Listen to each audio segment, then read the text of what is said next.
Praise the Lord. Diwali की छुट्टी आ गई ऐसे दिख रहा है। प्रभु के नाम की स्तुति हो। आए हुए सबको आज इस भवन में एक और बार स्वागत करते हैं हमारे बीच में। आए हुए सबको यहाँ पर स्वागत है। खास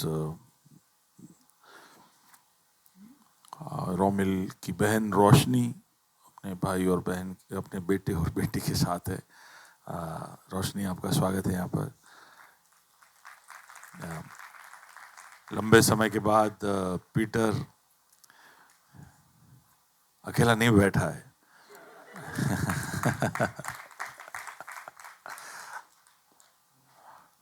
निसी, आपका स्वागत है एक और बार।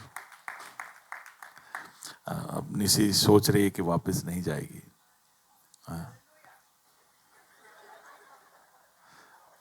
या स्वागत है आपका।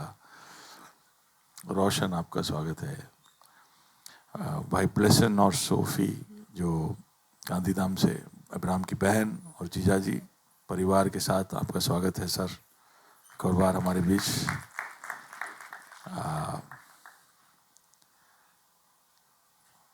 विराज और जेसन, आप लोग आते रहते हो इसलिए फिर भी स्वागत। और कोई जो बहुत समय के बाद आया, धनंजय, स्वागत है आपका। हाँ, धनंजय हमारी कलीसिया का अंग है, लेकिन बहुत समय के बाद आया। और कोई आया है यहाँ पर पहली बार कोई आया? वहाँ पर एक परिवार है। और कोई पहली बार आए हैं, उनका स्वागत करें यहाँ पर। Okay, thank you.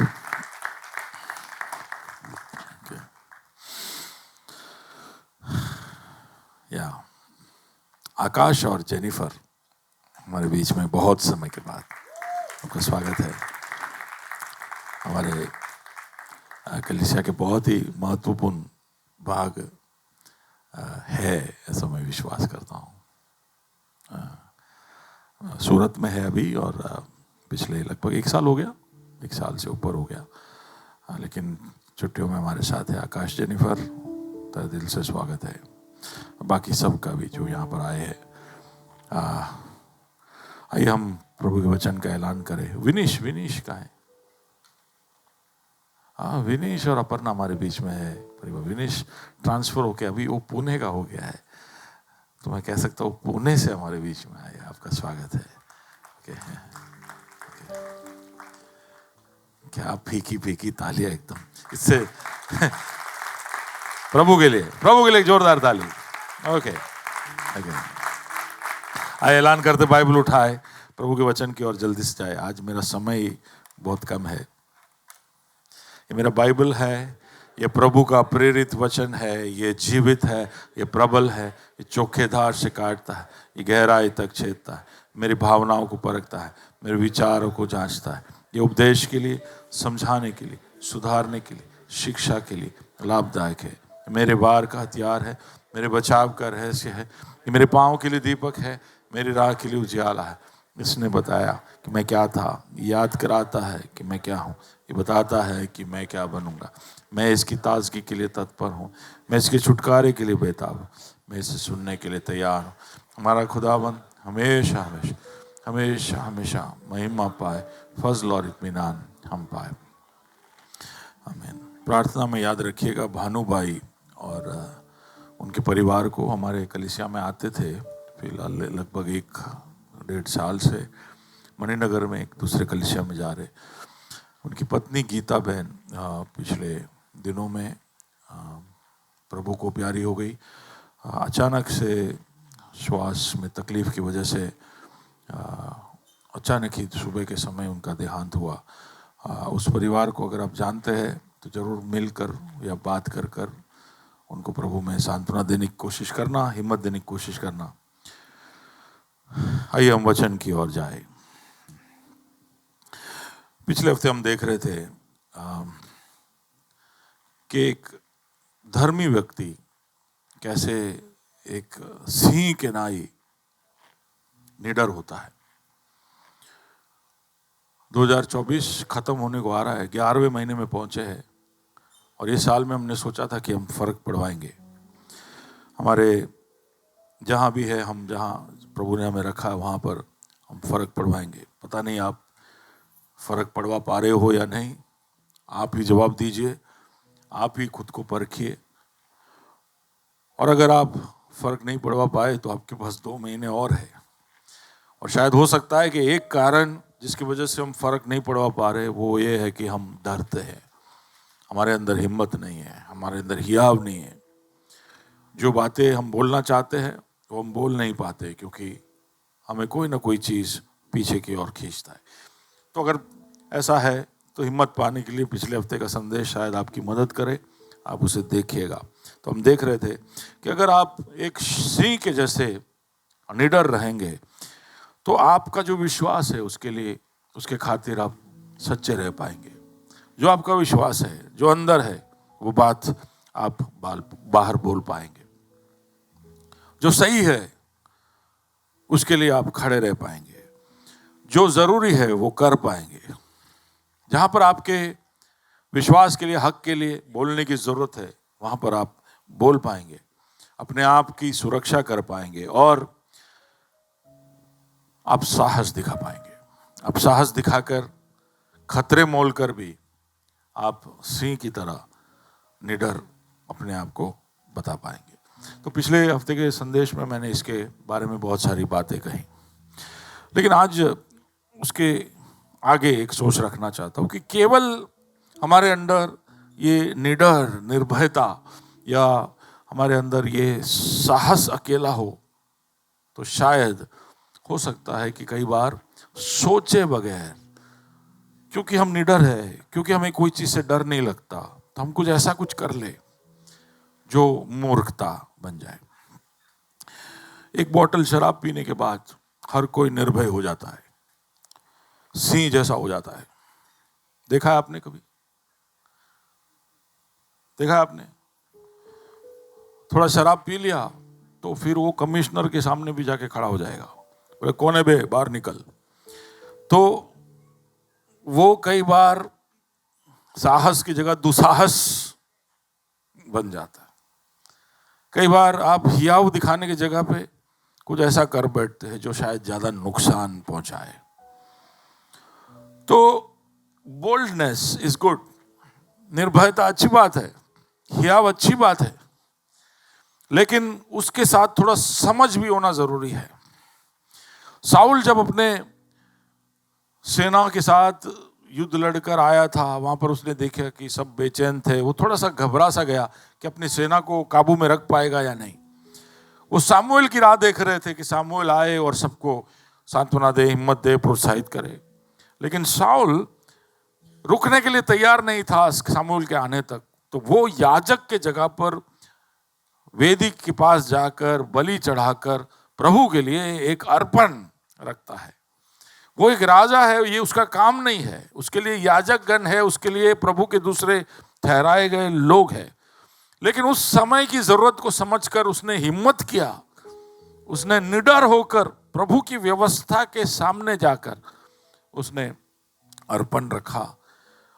जैसे ही उसका वो आराधना क्रम खत्म हुआ, उतने में सामुएल वहां पर पहुंचा और कहा कि प्रभु यहोवा तुझसे बहुत दुखी है, तूने आज बहुत साहस का काम किया, जो तुझे नहीं करना वो तूने कर दिया, इसलिए अब से तू इजराइल का राजा नहीं होगा, तुझे राज्य के पद से यहोवा ने हटा दिया है।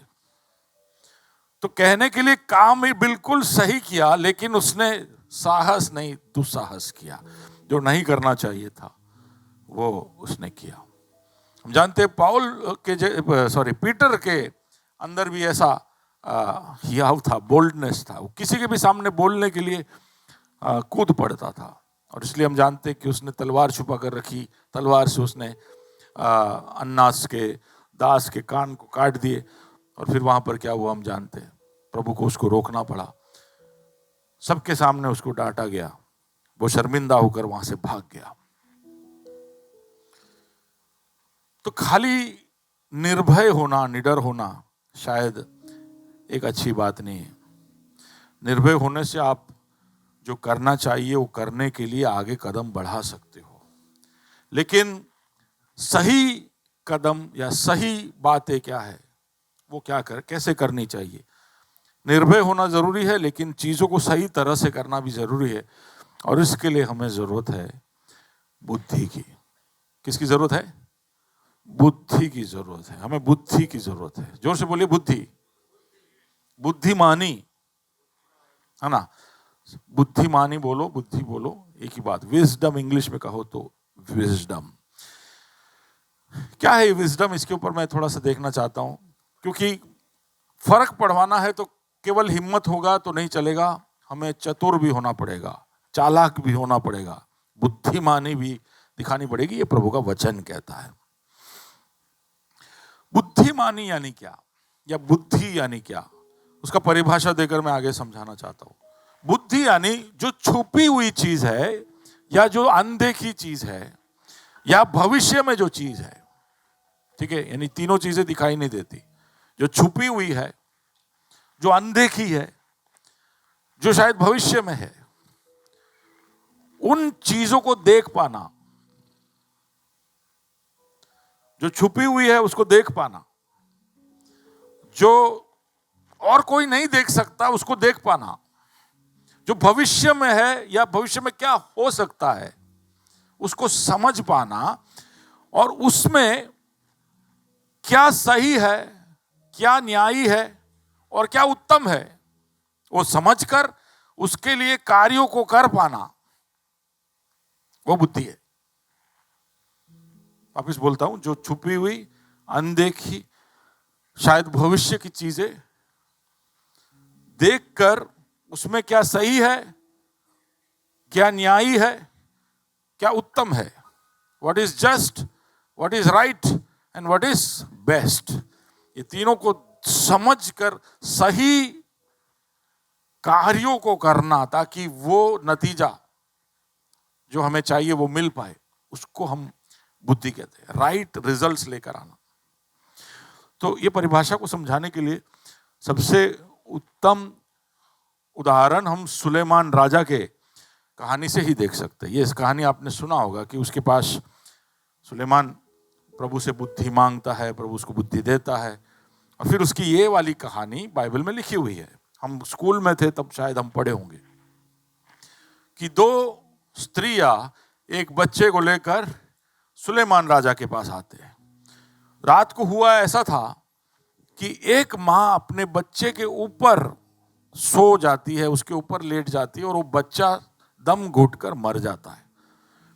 सुबह उठते हैं तो वो देखती है कि माँ देखती है कि उसने ही अपने बच्चे को मार दिया है रात में गलती से। तो वो क्या करती है, दूसरी एक औरत उसके पास में थी जिसका बच्चा जिंदा था, वो अपने बच्चे को उधर रखकर उसके बच्चे को अपने हाथ में रख लेती है। जब वो उठती है, वो देखती है कि उसका बच्चा मर गया, देखती है कि ये तो मेरा बच्चा नहीं है, ये तो दूसरे का बच्चा है। तो इन दोनों में विवाद होता है, और जो मरे हुए बच्चे की माँ थी वो तैयार नहीं होती, कहती कि नहीं, मेरा बच्चा मेरे पास ही है। और आखिर में सुलेमान राजा के पास पहुंचता है। कहानी हम जानते हैं।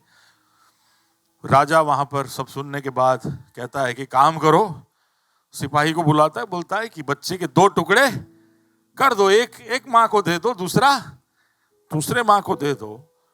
और एक माँ मान जाती है, दूसरी माँ बोलती है ना ना ऐसा मत करना, उसको जिंदा रहने दो, भले वो ले जाए बच्चे को, मुझे उसको काट के मुझे उसका हिस्सा नहीं चाहिए। तुरंत सुलेमान समझ जाता है कि सही माँ कौन है। ये तो हम जानते हैं, ये कहानी हम जानते हैं। वहां पर बुद्धि की परिभाषा हम देख सकते हैं। अनदेखी चीज या छुपी हुई चीज, जहां पर सच्चाई छुपी हुई थी। क्या था सच्चाई? कि माँ बदल गई थी या बच्चा बदल गया था, वो सच्चाई था। वहां पर न्याय पहुंचाना था, वहां पर अनुकंपा दिखानी थी। जो माँ जिसने अपने बच्चे को अब खो दिया है, जिंदा बच्चे को खो दिया है, उसके ऊपर उसके लिए न्याय लाना था, उस पर अनुकंपा दिखानी थी। और कैसे वो लेकर आता, तो उसके लिए जो निर्णय उसने लिया, जो एक क्रिएटिव होकर उसने एक उपाय निकाला, उसको बोलते बुद्धिमानी। सुलेमान ने वहां पर एक नया उपाय सोचा।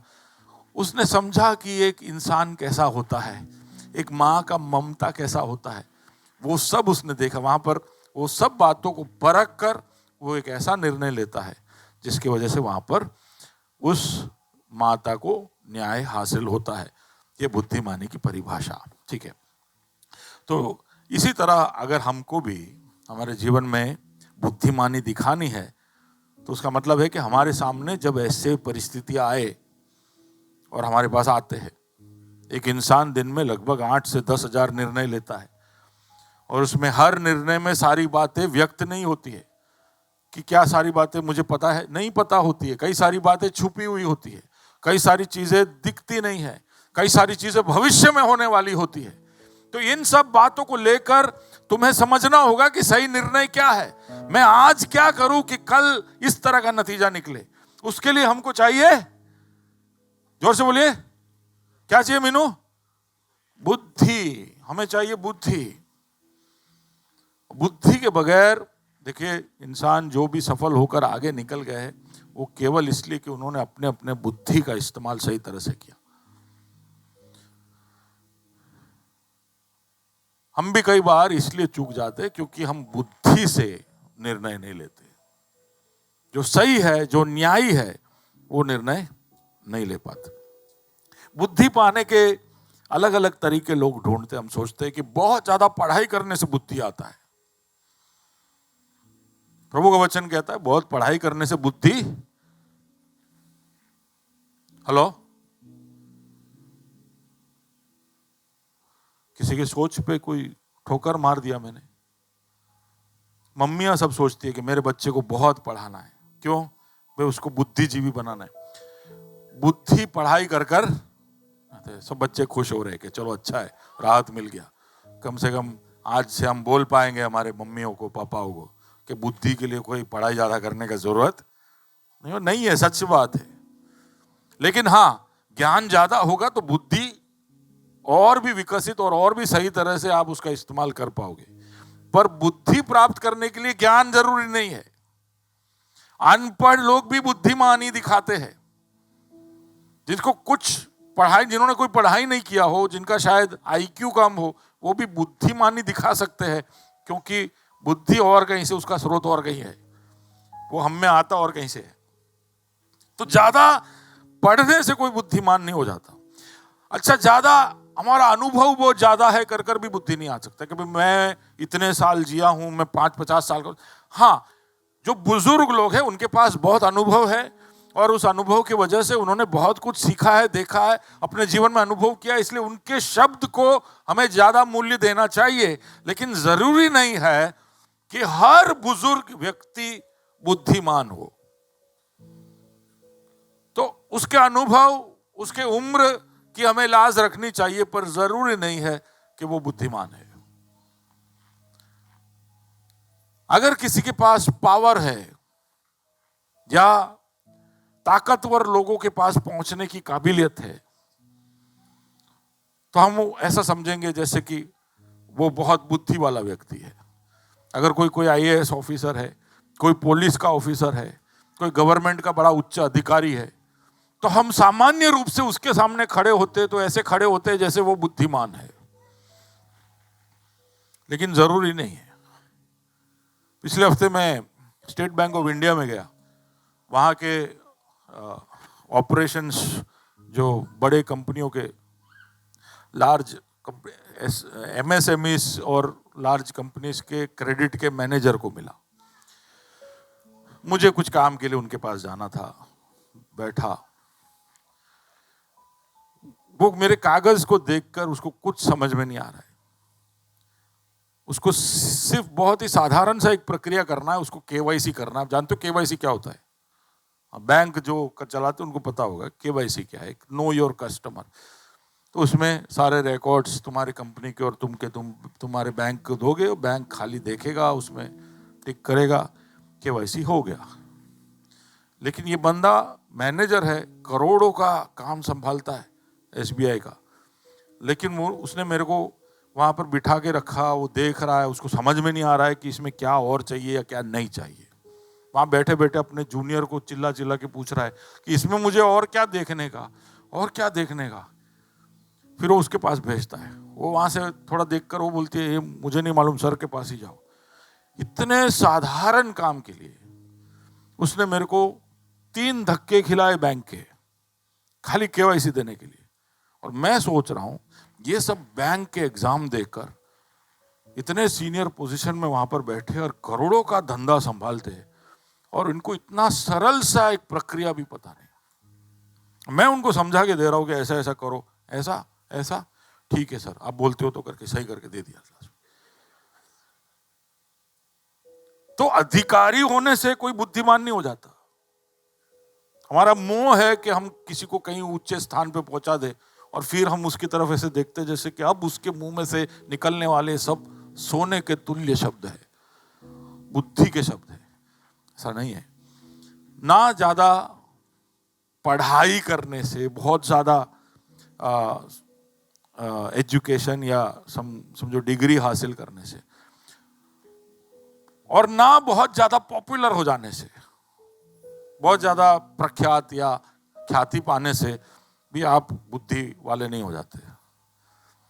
तो बहुत फेमस कोई होगा तो हम ऐसा सोचेंगे कि यार इसमें बुद्धि बहुत है, कुछ तो इसने किया है जिसकी वजह से सब लोग इसको जानते हैं। तो हम उससे सुनना चाहेंगे कि भैया ऐसे ऐसे क्या है जिसने आपको इतना फेमस कर दिया। वो उसको खुद को कोई क्लू नहीं होता है कि वो कैसे फेमस हो गया। फिर भी वो बोलेगा अपने अनुभव से, मैंने ऐसा किया, मैंने वैसा किया, और सब लोग सुनेंगे ध्यान से कि ऐसा ऐसा करो क्योंकि सलमान खान ने ऐसा किया, तो हम फेमस हो सकते। सब लोग शर्ट फाड़ते, फिर एक्सरसाइज करते, बोले हम पॉपुलर हो जाएंगे। पॉपुलर होने से बुद्धि ना, तुम्हारा कॉन्फिडेंस तुम्हारा बुद्धि का लक्षण है। जो बहुत निडर होकर बात करता है या बहुत आत्मविश्वास रखकर बात करता है, वो भी बुद्धि का लक्षण नहीं। ठीक है।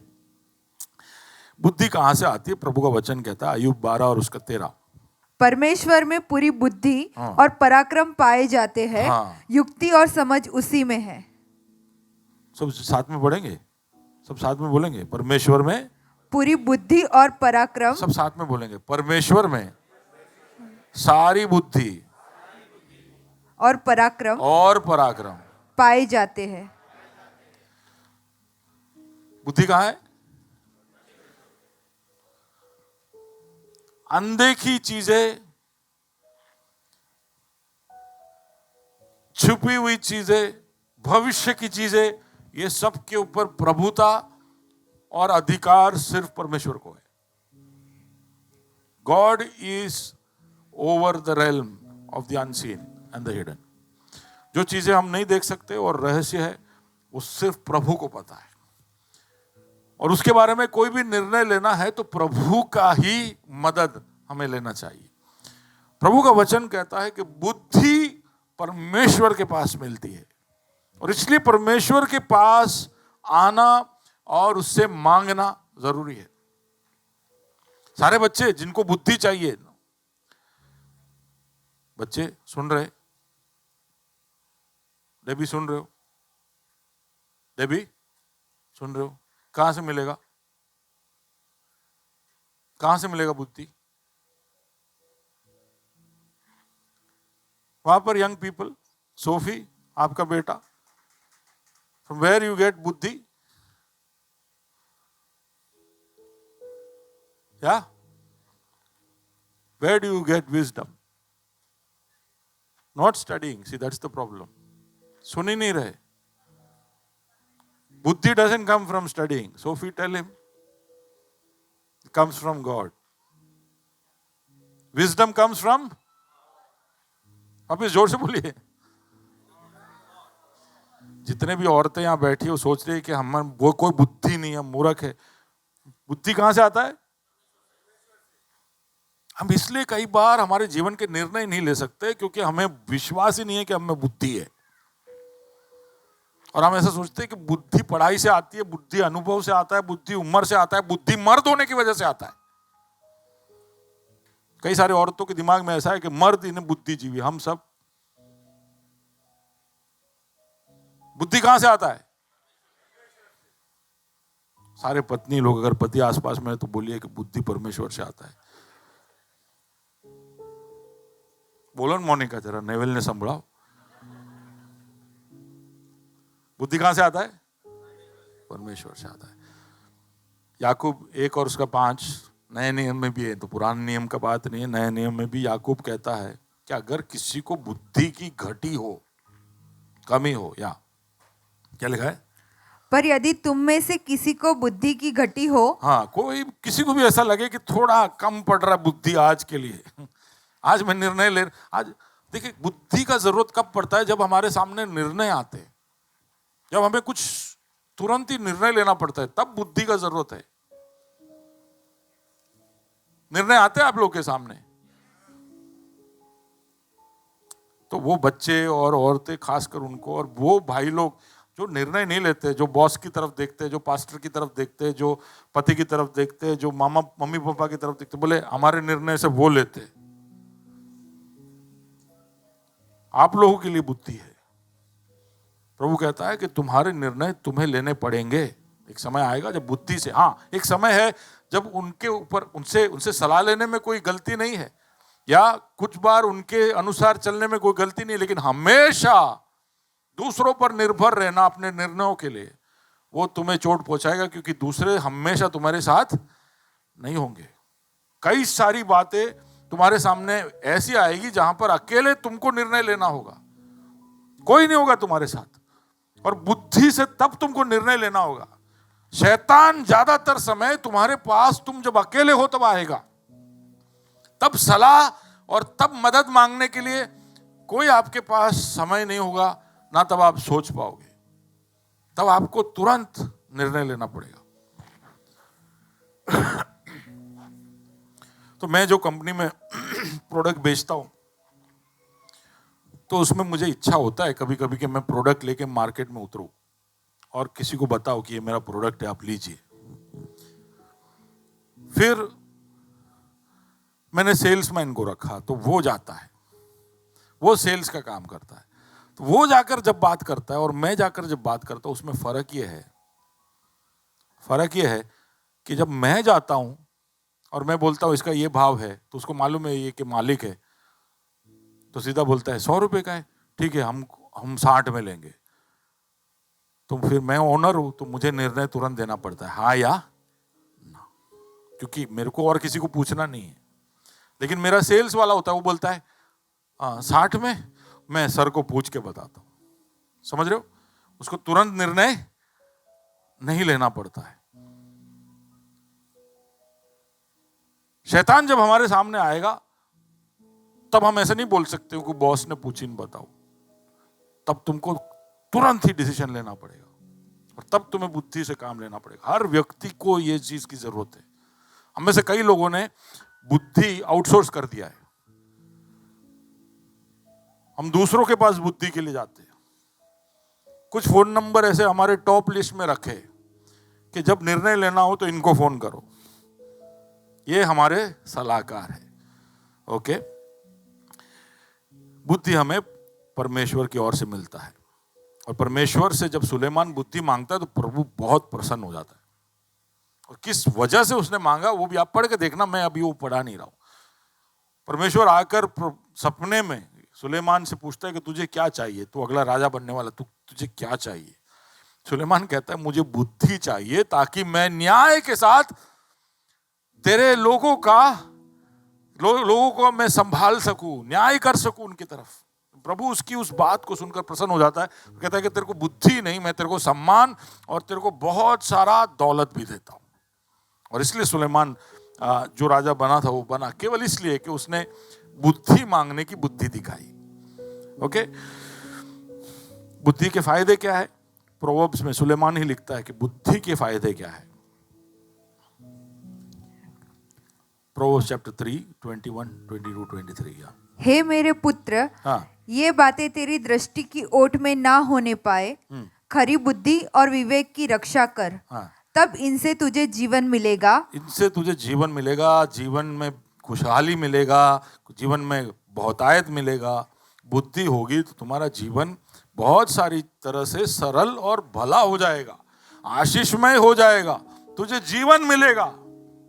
केवल मौत से नहीं, तुम्हारे जीवन के अंदर तुम जब जी रहे हो तो अच्छी तरह से जिंदगी जी पाओ उसके लिए बुद्धि चाहिए। आगे, और ये तेरे गले का हार ये बनेंगे। तेरे गले का हार बन जाएगा। ये बुद्धि की वजह से लोग तेरी प्रशंसा करेंगे, तेरी ओर देखेंगे। ये बुद्धि तेरे लिए अनुग्रह का कारण बनेगा।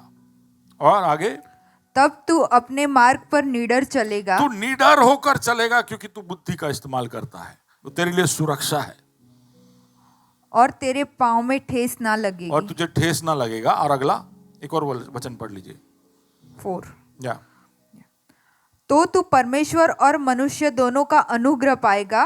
तू अति बुद्धिमान होगा। ओके, और तू आराम से रात की चैन की नींद सोएगा, ऐसे भी आगे लिखा हुआ है। ठीक है, कोई बात नहीं। Let's read Proverbs chapter 3 verse 4। वही नीति वचन 3 और उसका पढ़ा। वही पढ़ा आपने? Okay okay, I was saying 24, no problem. Okay, let's go. तो ये सब बुद्धि के फायदे हैं। बुद्धि आपके अंदर होगा तो ये सब आप प्राप्त कर सकते हो। पाए कैसे? बुद्धि कहाँ से आएगी? बुद्धि का स्रोत प्रभु है। प्रभु का वचन कहता है कि प्रभु का भय बुद्धि का आरंभ है। ये बात का बोध हमेशा होना कि परमेश्वर मेरे साथ है, परमेश्वर मुझे देख रहा है, परमेश्वर मुझे परख रहा है, परमेश्वर मेरे जीवन के हर बात में उसको रुचि है। प्रभु का भय बुद्धि का आरंभ है। तो हर बात में ये सोचना कि प्रभु मेरे आसपास है और मुझे देख रहा है, वो बुद्धि का आरंभ है। तुम्हारे हर निर्णय में तुम प्रभु को रखते हो, वो तुम्हारे बुद्धि का आरंभ है। तो बुद्धिमान होगा वो हमेशा ऐसा सोचेगा कि प्रभु क्या सोच रहा है। मुझे गाड़ी लेना है, प्रभु क्या सोच रहा है। मुझे आज घूमने का मन कर रहा, प्रभु क्या सोच रहा है। मैं सोच रहा हूं कि कुछ नए कपड़े खरीद ले, प्रभु क्या सोच रहा है। प्रभु का भय रखता है वो। अरे भाई, ऐसी बातों में भी प्रभु को रुचि है कि तुम्हारे जीवन में क्या हो रहा है। हाँ, रुचि है क्योंकि वो देखना चाहता है कि तुम्हारा धन कितना, कहां पर, किस तरह से इस्तेमाल कर रहे हो। तुमने दशमांश दिया कि नहीं। तुम्हारे कलीसिया में और कोई भूखा, कोई तकलीफ में है कि नहीं। उसको नजरअंदाज कर। तुम्हारे पास 50 शर्ट है तो तुम 5 और शर्ट ले रहे हो क्या। सब बात की ओर वो गौर कर रहा है। प्रभु का भय रखना बुद्धि का आरंभ है। प्रभु का भय रखने का मतलब है कि ये जानना कि प्रभु मुझ पर है और वो मेरे जीवन में सारे निर्णयों को ले सकता है। वो बुद्धि का आरंभ है। कोलोसी 2 और उसके 3 में इस तरह से लिखा है। कोलोसी 2 उसका 3, जिसमें बुद्धि और ज्ञान के सारे भंडार छिपे हुए हैं। थोड़ा जोश से पढ़ो यार, जोश। या जिसमें बुद्धि और ज्ञान के सारे भंडार छिपे हुए हैं। यीशु मसीह में बुद्धि और ज्ञान के सारे भंडार छिपे हुए हैं। ओके, तो प्रभु की ओर, प्रभु को पाओ, प्रभु के पास आओ, प्रभु का भय रखो। ये सब आपके बुद्धि की शुरुआत है। अब ये सब बोल रहे हो, ये सब आप क्यों हमको बता रहे? केवल इतना ही बताने के लिए कि प्रभु को करीब रखो और प्रभु को हर बात में शामिल करो। वहां पर बुद्धि की शुरुआत है, लेकिन वो बुद्धि की शुरुआत ही है। बुद्धि पाने के लिए तुमको प्रभु में लीन होकर और बहुत सारी चीजें करनी पड़ेगी। और वो किताबों में नहीं है, या केवल जिस तरह संसार सोचता है उसमें नहीं है। हम समझ सकते हैं कि बुद्धि पाने के लिए एक व्यक्ति को सबसे पहले तो ऐसा सोचना पड़ेगा कि मैं बहुत कुछ जानता नहीं, मुझे सीखना है, मुझे अब और जानना है। जो व्यक्ति ऐसा सोच ले कि बहुत देख लिया, बहुत समझ लिया, बहुत सुन लिया, उसके अंदर अहंकार आ गया, उसके अंदर घमंड आ गया, वो बुद्धि नहीं बता रहा है। बुद्धि के लिए तुम्हें दीन होना पड़ेगा, तुम्हें नम्र होना पड़ेगा। बुद्धि जिसको चाहिए वो हमेशा सवाल पूछेगा, हमेशा सवाल पूछेगा। जो सच में बुद्धि चाहता है वो अपने दिमाग को हमेशा लगाएगा और अलग अलग तरह के सवाल पूछेगा। जो केवल ज्ञान बटोरते रहता है वो खाली उस व्यक्ति के जैसा है जो खाना खा रहा है। जो बुद्धिमान है वो खाना खाने के बाद एक्सरसाइज करता है। अपने दिमाग को चलाता है। कुछ भी उसको बोलो आप तो वो ऐसा, कुछ बच्चों को देखा है आपने, दिमाग पका देते टीचर लोग। ऐसे बच्चे हैं आपके क्लास में, आपको ऐसा लगता होगा कि यार है भाई सवाल पूछते जा रहा है, लेकिन बच्चे सवाल पूछे तो उनको पूछने देना चाहिए, पूछने दो, क्योंकि वो उसके दिमाग को काम में लगा रहे, और उसका दिमाग काम में लगेगा तब उसकी बुद्धि विकसित होगी। जो बुद्धि प्रभु के भय से या प्रभु को जानने से, मसीह के पास आने से उसमें है, उसको विकसित करने के लिए उसको सवाल पूछना पड़ेगा। तो यानी आप जब बाइबल पढ़ने बैठो तो क्या सवाल पूछ सकते हैं? पूछना चाहिए कि यहोवा मेरा चरवा, इसका मतलब क्या है? आज तक पूछा नहीं, यहोवा मेरा चरवा है तो उसका मतलब क्या है? उसका मतलब है कि मैंने उसको नहीं चुना, उसने मुझे चुना, उसकी वजह से मेरी पहचान है। यहोवा मेरा चरवा है का मतलब है कि वो मेरा सब ध्यान रखेगा। तो तुरंत आपको वो सवाल आपको लेके जाना चाहिए कोई भरवाड़ के घर पे, उसके भेड़ के बीच में, और वो सीखने के लिए शायद वहां जाना भी पड़े और देखना भी पड़े कि वो अपने भेड़ बकरी का ध्यान कैसे रखता है। और वहां नहीं पहुंच सकते हो तो यूट्यूब पे वीडियो देखो। कहने का मतलब यह है कि आप प्रश्न पूछ रहे हो, आप जिज्ञासु हो, अब और जानना चाहते हो और सही सवाल पूछ रहे हो, क्योंकि आपको उसके तह तक जाना है। किसी ने बोल दिया, सुन लिया, खत्म बात, ऐसा नहीं। आप सवाल पूछते हो तो बुद्धि बढ़ता है, आप धीरज रखते हो, बुद्धि बढ़ाना है तो धीरज रखना पड़ता है। शॉर्टकट नहीं चलेंगे। जितने भी शॉर्टकट, हम सारे एग्जाम के अगले दिन रात को सारे बच्चों को पूछो, है ना, सलोनी राइट, सुहानी राइट, या सुहानी, एग्जाम है कल, तो क्या करते हो? सारा एकदम शॉर्टकट, सब फॉर्मूला याद करने के लिए मैं तो ऐसे एक्रोनिम रखता था, ऐसे अक्षर याद रख लेता था, ABCD ऐसा, तो A के B है, C है, हर तरह के शॉर्टकट, ताकि कल एग्जाम में एक भी पॉइंट छूटे नहीं। पर वो शॉर्टकट से बुद्धि आया? धीरज रखना पड़ता है। सीखने के लिए तुम्हें थोड़ा रुकना पड़ता है। जो व्यक्ति अपने निर्णयों को बार बार सोचते रहता है, उसने जो किया उसकी ओर सोचते रहता है, तो रात को जब आप सोने जाओ उससे पहले सोचना चाहिए कि आज पूरे दिन में आपने क्या किया, किस तरह के निर्णय लिए, कैसे कैसे भूल किए, आगे क्या है। हम ऐसे ही बस जीते जा रहे।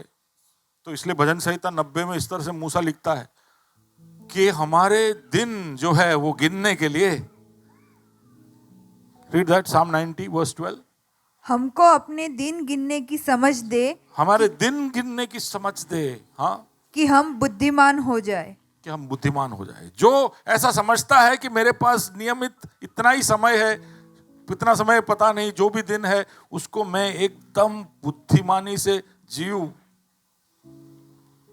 जो अपने दिन के बारे में सोचते रहता है, इंट्रोस्पेक्ट करता है, आत्ममंथन करता है, वो बुद्धि दिखा रहा है। सभा उपदेशक 7:2 में इस तरह से लिखा है कि मौत के घर में जाना, है ना, भोज के घर जाने से शोक ही के घर जाना उत्तम है। भोज के घर जाने से शोक के घर में जाना उत्तम है। हम सब उल्टे हैं, हम शोक के घर में जाना नहीं चाहते, हमको सबको भोज के घर में जाना है, क्योंकि वहां पे खाना मिल रहा है। शोक के घर में जाओ तो वहां पे तो शायद पानी भी नहीं पी सकते। लेकिन बुद्धिमानी किधर है? तो आज मैंने शुरुआत ही किया, तब बोला कि एक घर में शोक है। आप में से जितने भी उनको जानते हैं उनके साथ जुड़ने की कोशिश करें। शोक के घर में जो जाता है वो वहां पर उस मृत देह को या वहां पर हुई घटना के बारे में सोचकर अपना एक विश्लेषण कर लेता है। मौत के घर में जाना अच्छा है, ऐसा बाइबल कहता है। बार बार ये बात को याद कराना कि एक दिन अपना भी यही हालत होने वाला है।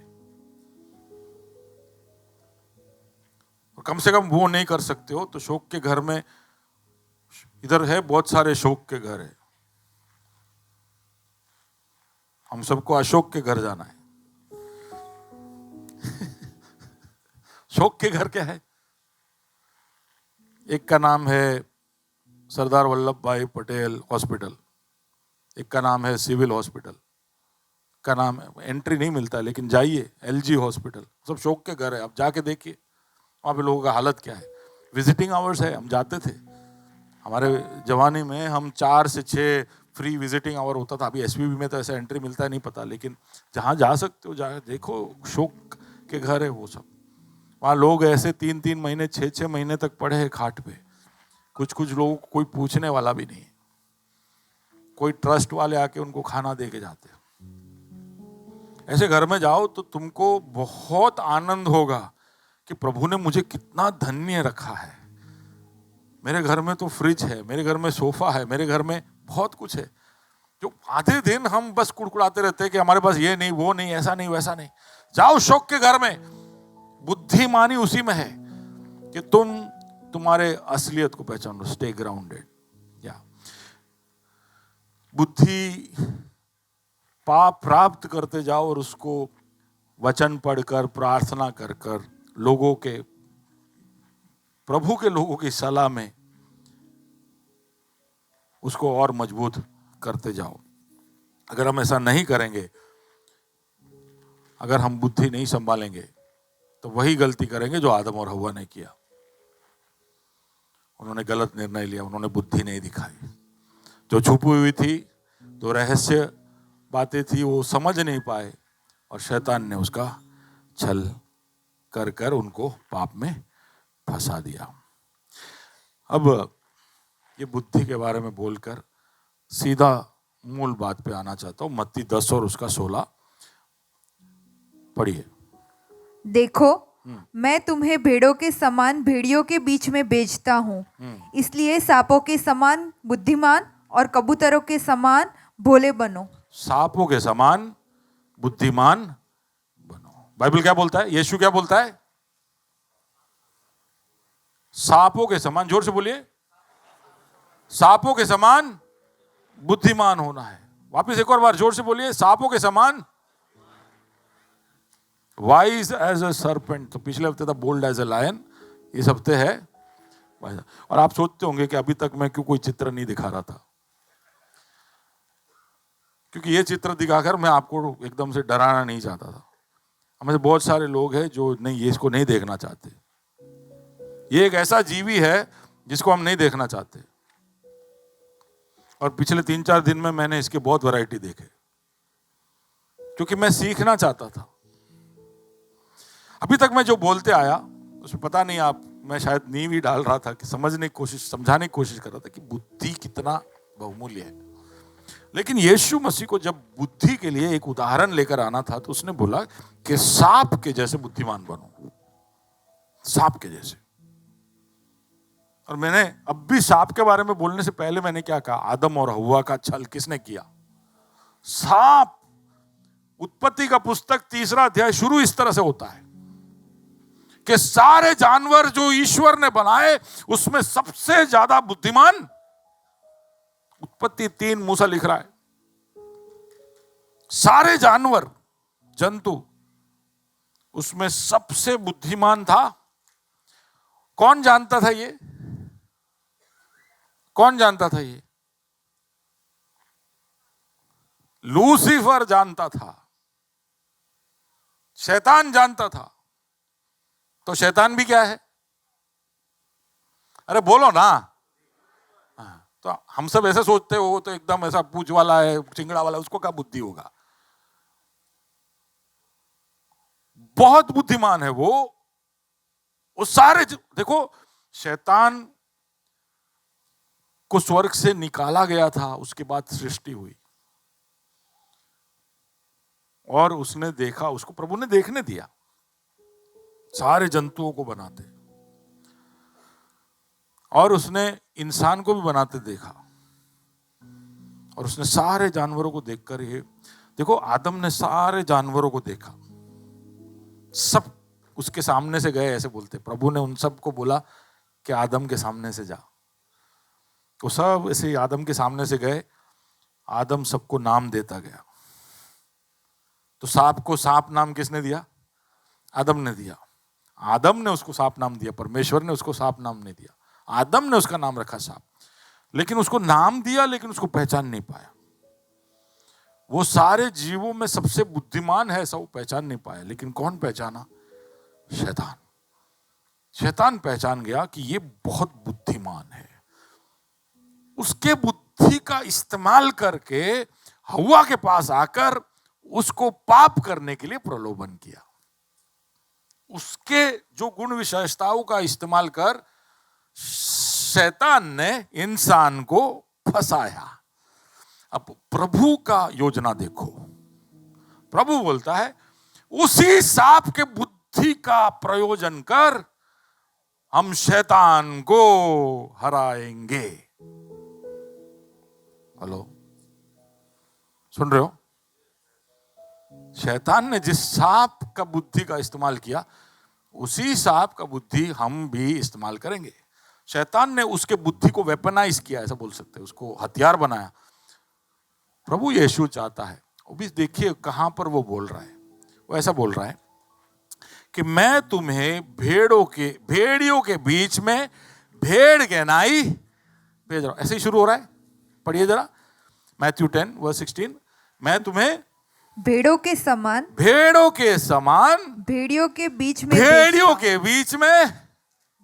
भेज रहा हूं। तो क्या भेज रहा है? क्या करने भेज रहा है? क्या करने भेज रहा है? बोले जाओ टॉर्चर थाओ, ऐसा क्यों भेज रहा है? हेलो,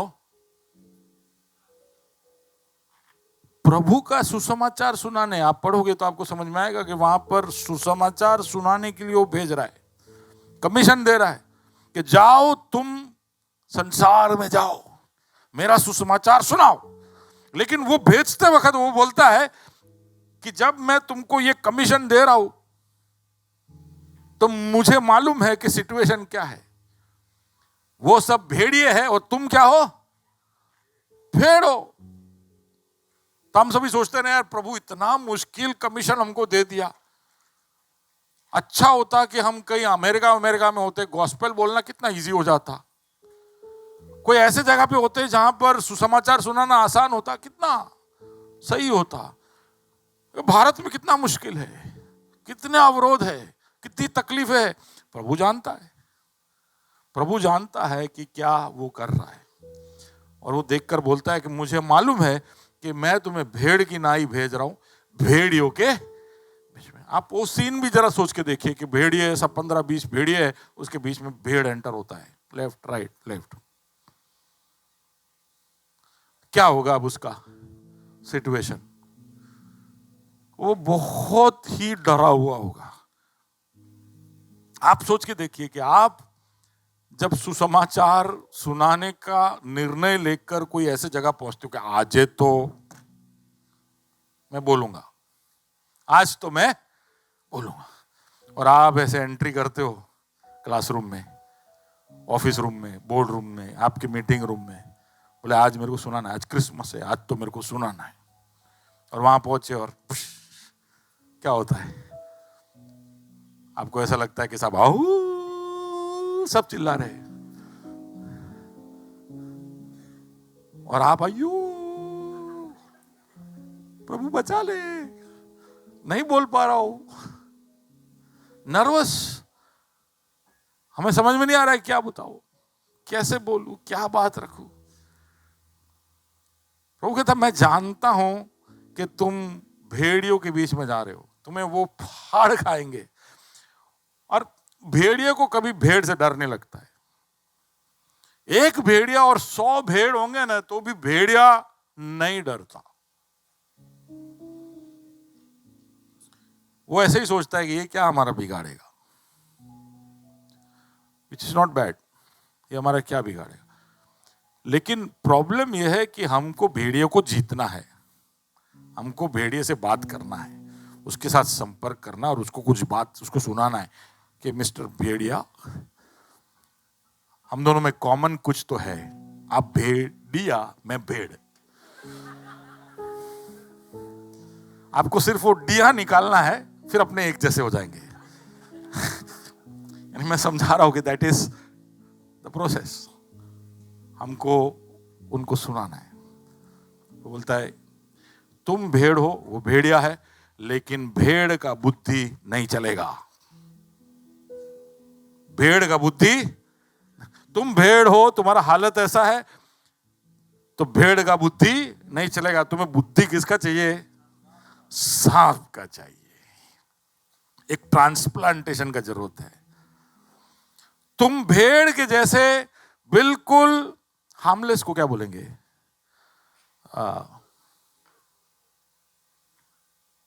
किसी को कोई चोट नहीं पहुंचा सकते, हार्मलेस।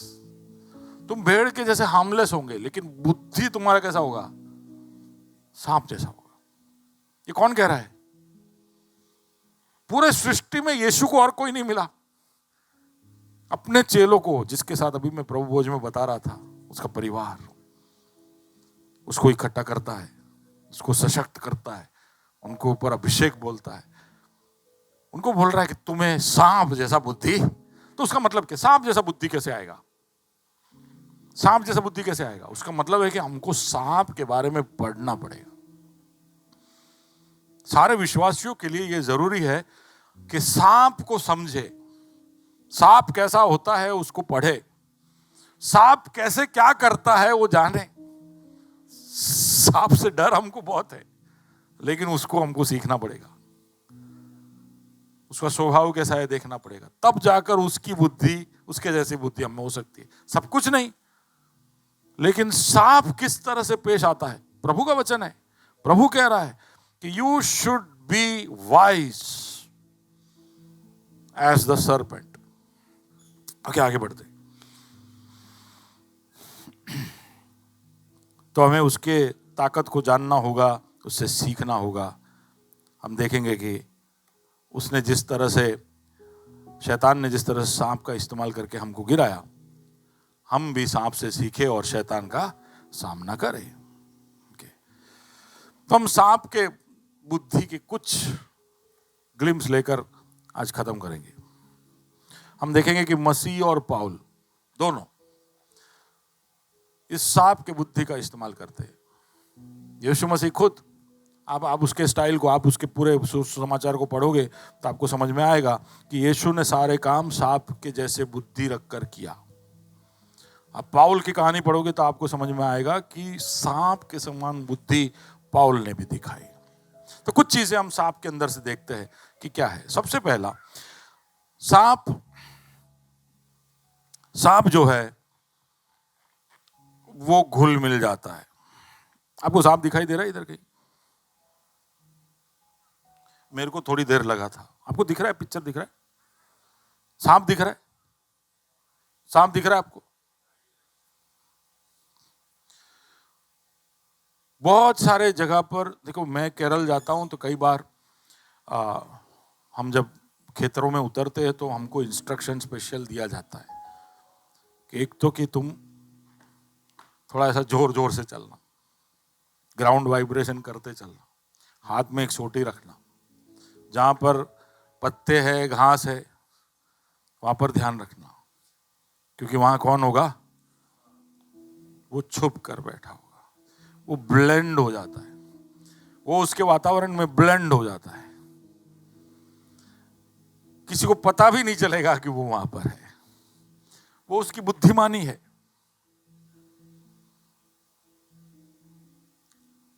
हम भी ब्लेंड हो जाते हैं हमारे ऑफिस में। कैसे पता है? उनके त्योहार हम भी मनाते,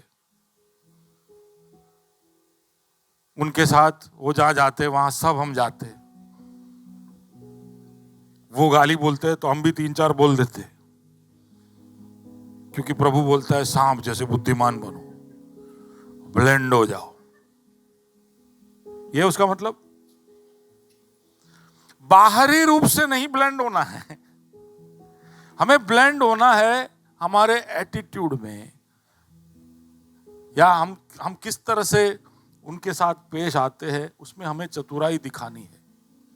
बहुत सारी चीजों में हम अलगदाई में बहुत विश्वास करते हैं, और अलगदाई होना चाहिए, लेकिन अलगदाई कहां पे होना चाहिए? वो अंदर होना चाहिए अलगदाई। बाहर अलग अलगदाई दिखाकर कोई मतलब नहीं है। We need to blend in a place. एक मार्केट में गए, वहां ब्लेंड होना चाहिए। हम कहीं पे गए तो वहां पे इस तरह से रहो कि लोग तुम्हें देखकर ही पहले से चौंक न जाए, पहले से ही तुम्हारे बारे में धारणा ही ना बना दे और तुमसे वो दूर ना हो जाए। तो बुद्धिमानी उस तरह से दिखाइए कि आप जो सिचुएशन में है वहां पर थोड़े ब्लेंड हो जाइए। बहुत शोर शराबा नहीं, मैं बहुत अलग हूं। कुछ लोग कहीं जाते तो हालेलुया प्रेज द लॉर्ड ऐसे सब बोल के घुसते, तो हो सकता है शायद वो आपके काम में आता हो, लेकिन शायद बुद्धिमानी उसमें ना हो। सोचने की जरूरत है कि किस तरह से हम किसी को, अगर प्रभु हमें कोई जगह पर रख रहा है तो किस तरह से वहां पर होना चाहिए जिसकी वजह से हम ज्यादा इफेक्टिव हो सके। तो इसकी एक चतुराई है कि वो ब्लेंड करता है। दूसरा है कि वो अनपेक्षित जगहों पर पहुंच जाता है। सांप को जहां आप नहीं सोचते हो वहां सांप निकल सकता है। वो घरों में उसका कोई काम नहीं है, लेकिन घरों में कभी कभी मिलता है। हमें केरल में हम कहीं भी जाते हैं, सांप मेरे घर पे मेरे घर के अंदर कम से कम 2 बार ऐसा हुआ है, मेरे घर के अंदर से सांप निकला है। क्यों आया अंदर, क्या ढूंढते आया पता नहीं। हो सकता है कि कोई चूहा के पीछे पीछे आ गया हो, या क्या ढूंढते आया पता नहीं। लेकिन बहुत अनपेक्षित जगह पे, बंद कमरों के अंदर भी वो घुस जाता है, क्योंकि उसको कहीं भी छोटा सा छेद दिख जाए उसके अंदर से वो प्रवेश करके आ जाता है। तो उसका मतलब है कि मसीह लोगों को भी कोई अनपेक्षित जगहों में पहुंचने की जरूरत है, जहां पे अरे तू कहां से आ गया इधर। कुछ चीजें हमने हमारे दायरों के बाहर कर दिया है। मसीह कैसे अनपेक्षित लोगों के बीच में होता था? क्या? चुंगी लेने वालों के साथ, पापियों के साथ होता था कि नहीं? प्रभु होता था कि नहीं? पौल क्या बोलता है कि मैं यहूदी के लिए यहूदी, जब मैं जातियों के बीच में होता था तो उनके साथ उनके जैसा। जहां जैसा होता था वहां पे मैं ब्लेंड इन होकर मैं उनसे बात करता था। जहां पर सोक्रेटिस, एरिस्टोटल जैसे लोग बैठ के चिंतन मंथन करते थे, वहां पौल बैठा होता था, वहां पर वो बातें कर रहा होता था। हमने कुछ जगह बना दी है प्रभु के लिए, लाइफ सेल चर्च। अनपेक्षित ना बोले दुकान के बाहर बैठ के बात कर सकते हैं प्रभु के बारे में, मार्केट में बात कर सकते हैं, आपके ऑफिस के कमेटी रूम में बात कर सकते हैं, सारी औरतें बैठ के कुछ बातें कर रही, उधर कुछ प्रभु का बात कर सकते हैं। अनपेक्षित जगहों पर भी पाए जाना सांप का बुद्धि है। Be at those places where nobody is expecting you, जहां कोई पहुंचता नहीं वहां तुम पहुंच जाओ। तीसरा, जब भी सांप कोई जगह पर घुसता है तो हमेशा वो सुरक्षा का स्थान ढूंढता है। अब मैं बता रहा हूं ये सब बातें, थिंक अबाउट इट कि आप कैसे इसका इस्तेमाल कर सकते हैं। सारा उत्तर मैं ही नहीं दे सकता, आप भी सोचिए कि कैसे इसका इस्तेमाल करें। सांप जब भी घर के अंदर घुसे या कहीं भी घुसे, वो सबसे पहले सुरक्षित स्थान ढूंढता है। वो ऐसे खुले में नहीं घूमता है। वो जंगल में भी होता है तो वो एकदम सुरक्षित स्थानों में से होकर निकलता है। वो हमेशा अपने सुरक्षा को ध्यान में रख के आगे चलता है। मैं तुम्हें भेड़ के समान भेड़ियों के बीच में भेज रहा हूं, तो उसका मतलब नहीं कि मैं दहाड़ मारकर सिंह के जैसे अपने आप को व्यक्त कर दूं। कहता है सर्प जैसा बुद्धि रखो, तुम्हारे में सिंह जैसा हिम्मत होना चाहिए, लेकिन सांप जैसा बुद्धि होना चाहिए कि तुम जहां भी जाओ वहां पर अपने सुरक्षा का ध्यान हमेशा रखोगे। तो वो नाजरेत में गया, सबने उसको इकट्ठा किया, पर्वत के ऊपर ले गए, बोले कि हम इसको अब नीचे डाल देते। यीशु अपने आप को वहां से हटाकर निकल गया। कुछ जगह पर उसे ऐसा लगा कि अब ये लोग मुझे पकड़ेंगे, तो यीशु वहां से निकल गया। कहीं पर उसको राजा बना देंगे, तो यीशु वहां से निकल गया। पौल के बारे में भी ऐसा लिखा है। एक बार तो उसको एस्केप यानी विंडो के अंदर से डोरी से लटका के उसको बाहर निकाला, बोले भाग यहां से। कई जगह पर प्रभु उसको जाने नहीं देता था, पवित्र आत्मा बोलता था कि तेरे को इस जगहों पे जाना नहीं है। तो अपना समय आएगा तब आएगा, समय से पहले किसी को भी जाने की जरूरत नहीं है। तो अपने सुरक्षा का ध्यान रखना बहुत जरूरी है। तो आप कहीं क्रिसमस आ रहा है, सुसमाचार सुनाने जा रहे हो, understand how you can blend in, how you can reach N unexpected place. सोचते कुछ कुछ जगह तो हमारे लिए बहुत पहुंचना मुश्किल है कि भाई सीईओ से कैसे बात करें, ये कंपनी के चेयरमैन से कैसे बात करें, लेकिन वहां पे भी आप पहुंच गए हो अनएक्सपेक्टेड प्लेसेस में। उसके लिए प्रभु आपको बुद्धि दे, उसके जैसा बुद्धि, सांप के जैसा बुद्धि इस्तेमाल करने के लिए प्रभु आपको क्षमता दे। Under cover. ओके, फोर्थ, कि सांप कभी भी किसी भी तरह के साइज के प्राणी से डरता नहीं। अब ये देख रहे एक सांप है और ये एक हिरण को दिख रहा है, कैन यू सी इट? सांप है वो एक हिरण को चबा रहा है। हिरण का साइज क्या, सांप का साइज? तो हम सब ढूंढते हैं कि अपने साइज के किसी को ढूंढो। ज्यादा मसीह लोगों का तकलीफ ये है कि हम हमारे से भी छोटे साइज का ढूंढते हैं। तो इसलिए हम चलो विलेज में जाते हैं, चलो ट्राइबल एरिया में जाते हैं, जहां वहां के सब ना छोटे छोटे जंतु है। समझ पा रहे हो मैं क्या कह रहा हूं? जहां आसान है, जहां पर किसी को सुनाना आसान है, तो हम चलो संडे स्कूल का मिनिस्ट्री करते हैं, आसान है। वहां पे कोई भी तरह का मुश्किल नहीं। हम ऐसा नहीं बोलेंगे कि चलो हम सारे जनरल मैनेजर्स का मीटिंग बुलाते और उनको सुसमाचार सुनाते, सारे पॉलिटिकल एमएलए को बुलाते। हम ऐसा नहीं करेंगे, हमें डर लगता है। समझ रहे हो? सांप जब अपने शिकार की तरफ बढ़ता है तो उसको डर उसके साइज से नहीं लगता। कितना भी बड़ा शिकार हो, अगर उसको ऐसा लगे कि अब इसका टाइम आ गया है, तो वो अपने बुद्धि का इस्तेमाल करता है। उसके अंदर एक खासियत है सांप के अंदर, हमारे सबके जबड़े जुड़े हुए, ये जबड़ा है ना इधर जुड़ा हुआ है, लेकिन सांप के अंदर एक काबिलियत है कि वो ये जबड़ा अनलॉक कर सकता है। तो मैं सोचता हूं कि हम सबको प्रार्थना करना चाहिए कि प्रभु, अगली बार से प्रार्थना करें ना कि प्रभु हमें भी फ्लेक्सिबल जबड़े दे, ताकि बड़े बड़े शिकार को हम चबा सके। सुन रहे हो? हमारा कैपेसिटी बढ़ा। हम केवल इतना ही लेते हैं जितना हमारे मुंह में जाता है। और कई बार प्रभु ने ऐसा कहा कि जितना मैंने किया उससे कई गुना ज्यादा तुम, उससे भी बड़े बड़े पराक्रम के काम तुम करोगे। लेकिन जबड़ा इतना ही खुल रहा है। प्रभु को बोलो अनलॉक माय जॉस। आप देखो ये सांप को जरा देखो, जरा पास से, can you just blow it a little bit. उसका जबड़ा किधर है देखो, इसका ऊपर का जबड़ा दिख रहा है आपको, नीचे का जबड़ा नीचे है, वो हिरण के नीचे है। उसने अपने जॉस को अनलॉक कर दिया। हम सब अपने जॉस को स्क्रू मार के टाइट करके हेराल्ड लगा के फिक्स करके रखे कि भाई ज्यादा अपने को नहीं तीर मारने का, अपना कैपेसिटी यही। अब हो मेरे साथ हो। आज किसी को हंसा नहीं रहा हो तो आप लोग सब ऐसे सोने वाले मूड में हो, लेकिन आज एक सीरियस बात कह रहा हूं कि हमें थोड़ा हटके सोचने की जरूरत है। मैं भी शायद इस संदेश के पूर्णता को समझ नहीं पाया हूं, क्योंकि सांप जंतु ही ऐसा है।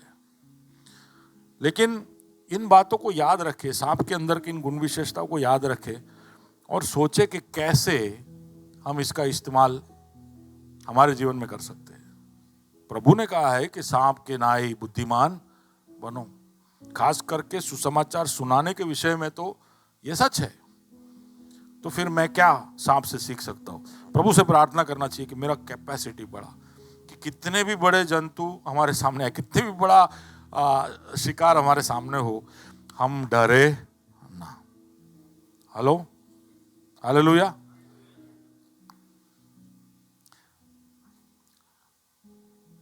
वो अपने शिकार को बहुत धीरज से स्टडी करता है, उसको कोई जल्दी नहीं होती है। हम लोग कई बार बहुत जल्दी होती है हमारे काम करने के लिए भी। कोई ऑफिस में है, किसी को सुना रहे हैं, तो हमको जल्दी जल्दी उनको जीतना है, जल्दी जल्दी प्रभु में लेके आना है। पर सांप ऐसा नहीं है। सांप अपने शिकार के लिए राह देखते रहता है, ऐसा कॉइल वॉइल बना के एकदम मस्त जियो फोन से भी बढ़िया, एकदम एकदम सेट करके कैसे बैठा है। वो अलग अलग पोजीशन है इसके। ये एक पोजीशन मैंने देखा कि सांप पकड़ता है, बहुत बहुत सारे सांप ये वाला पोजीशन पकड़ता है। और यहाँ इस तरह से बैठ के वो सिर्फ अपने शिकार को देख रहा है और समझ रहा है कि ये कितने बजे निकलता है, कितने बजे जाता है, कैसे लौट के आता है, ये कितने होते हैं, अकेला होता है कि नहीं। और फिर उसका सही समय आए तब वो वार करता है और बैठकर वो स्टडी करता है। हमें कोई प्रभु कोई नियोग दे, कोई मिशन दे, कुछ काम करने के लिए कहे, तो क्या हम इस तरह से बैठकर सच में उसके बारे में इतना सब सोचते हैं? अपने पास टाइम ही नहीं होता है। हम जल्दी से, प्रभु ने हमें कुछ दिया है तो उसको ऑफलोड करने की जल्दी में होते हैं। चलो क्रिसमस आ रहा है, क्रिसमस का प्रोग्राम करो, खत्म करो और फिर अपने नवरे।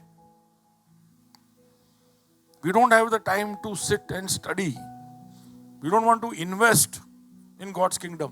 कि जहां पे हम बैठे देखे, हमें सिर्फ हमारी चिंता है। ओके,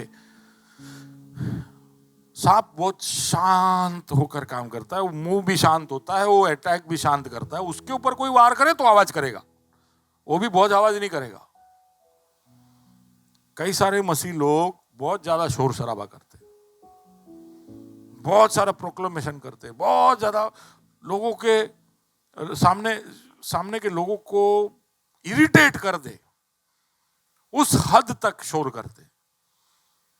पता नहीं, आप सोच के देखिए कि हाउ एम आई लाउड, किस तरह से मैं लाउड हूं, मैं किस तरह से दूसरों को डिस्टर्ब करता हूं। सांप का एक और तरीका है कि वो जब शिकार होता है उसकी आंखों में आंख डालकर देखता है। और उसको अपने, अगर जंगल बुक देखा है तो उसमें आप देखोगे कि मोगली को कैसे वो जो सांप जो है वो हिप्नोटाइज करता है सब। तो वो कहते हैं कि सांप ऐसे छोटे छोटे जानवर होते हैं, उसके आंखों में देखता है तो वो ऐसा स्तब्ध रह जाता है, वो फिर वो हिल नहीं पाता है। मैस्मराइज उसका शब्द है, उसका मतलब है कि इम्प्रेस करना, इम्प्रेस करना, इस हद तक इम्प्रेस करना कि सामने वाला दंग रह जाए। ये सांप की बुद्धि का काम है। हम भी सोचने चाहिए कि मैं ऐसा क्या करूं कि सामने वाला मेरे जीवन को देखकर इंप्रेस हो जाए, मेरे जीवन के अंदर प्रभु के चरित्र को देखे, प्रभु के स्वभाव को देखे कि इसने तकलीफ वाले परिस्थिति में ये कैसे इतना शांत, ये कैसे इतना आनंद से भरपूर, ये कैसे इतना बिना डरे, कैसे इतना विश्वास दिखा के आगे बढ़ रहा है। They should be able to see. You should impress on others who you are. अगला, सांप हर लड़ाई में नहीं शामिल होता है। वो देखता है, कई बार वो देखता है कि वार करने जैसा है कि नहीं, उसको लगे कि नहीं है। तो मैंने एक ऐसा वीडियो देखा जिसमें मगरमच्छ और सांप आमने सामने आ जाते हैं, और सांप को बहुत टेम्पटेशन होता है कि मगरमच्छ को पकड़ लो, लेकिन मगरमच्छ बहुत ही चतुराई से उसके सामने पेश आता है। सांप हर तरह की तरकीब, और बड़ा सांप था, एनाकोंडा था, तो सांप मगरमच्छ से बड़ा था, तो सांप के पास था मौका कि वो मगरमच्छ को पकड़ ले, लेकिन सांप को डाउट है, कॉन्फिडेंट नहीं था, तो हट गया। हमें बुद्धि कई बार ऐसे भी दिखानी पड़ेगी कि कहाँ लड़ाइयाँ लड़नी और कहाँ लड़ाइयाँ नहीं लड़नी। कई बार लड़ाई लड़ते लड़ते, जैसे फॉर एग्जाम्पल कई बार 3-4 दोस्त लोग हैं और हम शुरू हो जाते, वो शायद लड़ाई जीतने वाली लड़ाई नहीं है, लेकिन कोई अकेला है, उसके साथ आप प्रभु का वचन बताते हो, तो शायद वो बुद्धि से आप बात कर रहे हो, बुद्धि से आप काम कर रहे हो। तो ओके, डिसर्निंग, हर लड़ाई ना लड़ना, जो सही नहीं है वहां से निकल जाना। सांप को कॉन्फिडेंस है कि वो जिसको भी चबाएगा उसको पचाएगा, जिसको भी चबाएगा उसको पचाएगा, तो इसलिए वो बहुत ज्यादा चबाता नहीं है, साल में 1-2 को चबाता है। ऐसे भी है सांप जो 6 महीने में एक ही बार खाते हैं। हम आपको बोलते हैं कि साल की शुरुआत में कि ये साल में कम से कम 1 या 2 को प्रभु के पास लेकर आओ, कोशिश करो, तो हमको कॉन्फिडेंस नहीं है कि 1 को हम चबा पाएंगे कि नहीं। अब समझ पा रहे हो मैं क्या कह रहा हूं? हमको कॉन्फिडेंस नहीं है कि हम किसी एक को भी जीत पाएंगे या नहीं। वो इतने बड़े हिरन को भी चबाकर उसको कॉन्फिडेंस है कि वो हिरन को वो पचा पाएगा। Okay, next. और इसलिए वो तभी अटैक करता है जब उसको भूख है,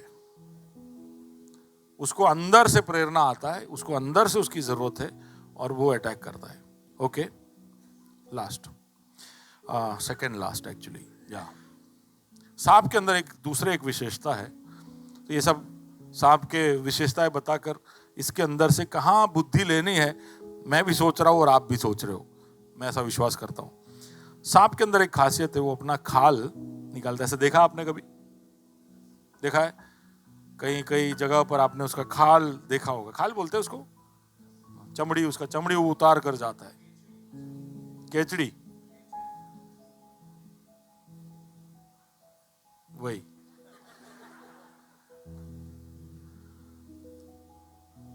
क्यों ऐसा करता है? हाँ, सांप जब बड़ा होता है तो अपना जो चमड़ी है वो निकाल कर वो बाहर निकल जाता है। तो सांप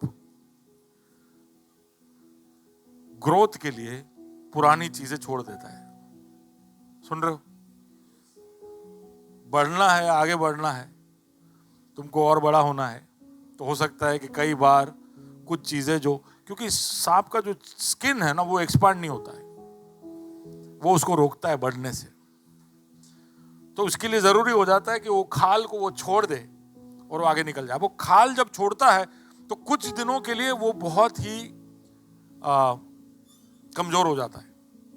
जब खाल निकाल दिया तो जब तक अगला खाल ना आए तब तक वो कमजोर होता है। हम में से कई लोग कुछ चीजें इसलिए नहीं छोड़ते कि बोले नहीं ये छोड़ने से मैं कमजोर हो जाऊंगा, लेकिन दूसरी बात समझने की जरूरत है कि ये नहीं छोड़ोगे तो आप बढ़ोगे नहीं। आप समझ रहे हो? आपके जीवन में कई सारी चीजें हैं जो सांप के खाल के समान आपको छोड़ने की जरूरत है, क्योंकि वो आपके बढ़ोतरी के रास्ते में है। लेकिन हम इसलिए नहीं छोड़ते कि बोले हम वल्नरेबल हो जाएंगे, अब मैं वीक हो जाऊंगा, मेरे में ताकत नहीं है, मैं ये नहीं कर सकता। लेकिन सांप से ये सीखने की जरूरत है। ओके, और आखिरी बात जो मैं कह रहा हूं, सांप जो है ना वो सिर्फ देख देख के अटैक नहीं करता है। हम सांप को वैसे जैसे हम देखते हैं वैसे नहीं दिखता है। आपको पता है?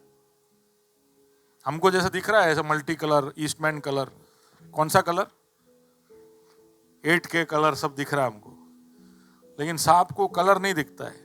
सांप को, लगभग सारे सांपों को सिर्फ थर्मल इमेज मिलता है, उसको टेम्परेचर दिखता है।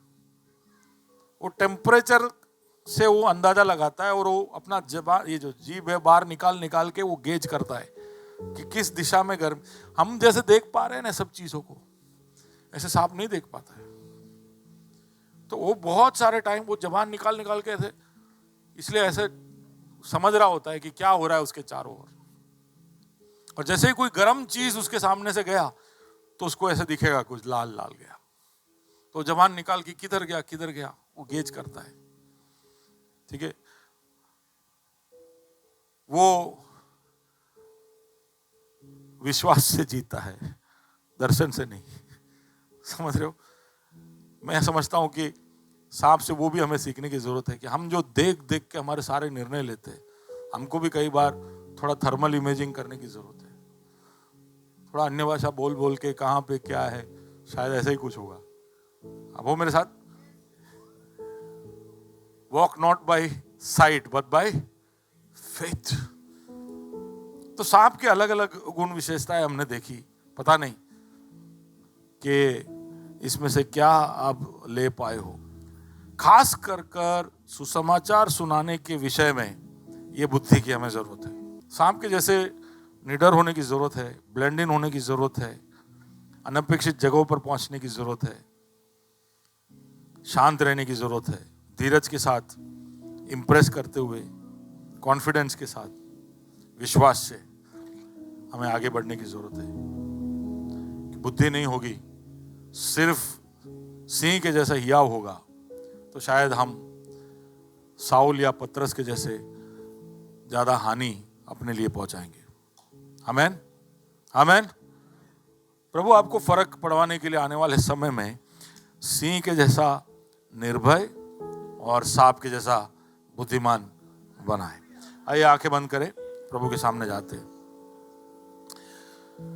प्रभु इस वचन के सामने हम अपने आप को नम्र करते। खुदा तेरा वचन कहता है कि तू हमें भेड़ की नाई भेड़ियों के बीच में भेजता है और तू चाहता है कि हम सर्प के जैसे बुद्धिमान बने। बुद्धिमान इसलिए क्योंकि हमारे सामने चुनौती बहुत ही कठिन है, आसान नहीं है जो नियोग तूने हमको दिया है। हम कई बार भेड़ की बुद्धि से काम करते हैं और उससे तेरा काम जो हमें करना है वो पूरा नहीं कर पाएंगे। आज जैसे हमने प्रभु भोज के समय याद किया, तूने वो भोज की सेवकाई इसलिए हमें सौंपी कि हम तेरे कार्य को इस संसार में आगे बढ़ाते जाए। तूने जो शुरुआत की वो आगे बढ़ते जाए, उसमें कोई भी तरह की रुकावट ना आए। शैतान हर तरह की कोशिश करता है कि हम उस काम में रुक जाए, हम पीछे हट जाए। वो छल करता है, वो तरह तरह के अड़चन लेकर आता है, वो हमें डराता है और हम डर भी जाते खुदा जब लोगों को ताकतवर, धनवान, बहुत ही पहुंच वाले, तरह तरह के दम्भ और घमंड दिखाने वाले लोगों को जब हम देखते हैं तो हम जो साधारण है, ये सुसमाचार हमारे हाथ में है, लेकिन उनके सामने हम बिल्कुल घबरा से जाते हैं और सोचते हैं कि क्या हम कभी भी ये सुसमाचार उन इलाकों में पहुंचा पाएंगे। अहमदाबाद शहर के अंदर ऐसे कई इलाके, ऐसे कई गुट, कई ऐसे क्लब, कई ऐसे लोग हैं जहां पर हमें जाने से संकोच होगा, लेकिन हम याद रखें प्रभु जी कि तू उनके लिए भी मरा। तू चाहता है कि वो भी सुसमाचार को पाए। तू चाहता है कि कोई तो जाए और तेरे सुसमाचार को सुनाए। हम कई बार हमारे जीवनों में एकदम मुग्ध और खो जाते हैं, अपनी जिंदगी को संवारने में, अपनी जिंदगी जीने में इतने ज्यादा व्यस्त हो जाते हैं कि हम बाहर नजर उठाकर भी देखते नहीं, और देखते हैं तब हमें ये भेड़िए दिखते, तब हमें ये चुनौतियां दिखती। लेकिन हम याद करें खुदा कि बुद्धि तेरी ओर से हमें प्राप्त होगा, बुद्धि तेरी ओर से हम प्राप्त करें और सांप के जैसे बुद्धि का इस्तेमाल कर, जहां पर अनपेक्षित जगहें हैं वहां पर हम पहुंच जाए। वहां पर प्रभु जी ऐसे बड़े बड़े शिकार हम करने पाए जो हमारे लिए किसी ने सोचा भी ना हो। तो प्रभु जी इस वक्त जब मैं प्रार्थना कर रहा हूं, इस चर्च के पास्टर होने के नाते, इस कलीसिया के सारे लोगों के ऊपर, प्रभु जी तेरे अभिषेक और सामर्थ्य को बोलता हूं, तेरी क्षमता को बोलता हूं, तेरे ताकत को बोलता हूं। शैतान नहीं चाहता है कि प्रभु जी ये हथियार उनके हाथ में आए कि वो सर्प के जैसे बुद्धि रखकर प्रभु जी तेरे काम को आगे बढ़ा पाए। मैं चाहता हूं खुदाबंद कि तू इनके जीवनों में कार्य कर, कुछ ऐसे अजूबे आने वाले दिनों में इनके द्वारा हमारे बीच में दिखने में आए खुदाबंद। कुछ ऐसे लोगों को वो लेकर आने पाए, कुछ ऐसे जगहों पर तू उन्हें पहुंचा जहां पर प्रभु जी हम सोच भी नहीं सकते कि कोई पहुंचा हो। Hallelujah, hallelujah. आराम के राजा के घर में एक दासी थी,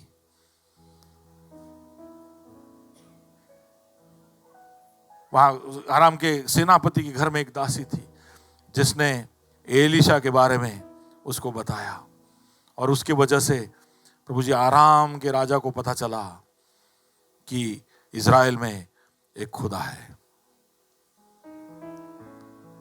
बिल्कुल अनपेक्षित जगहों पर तो ऐसे लोगों को रखता है जहां से प्रभु जी तेरे बहुत ज्यादा बढ़ाई हो पाती है।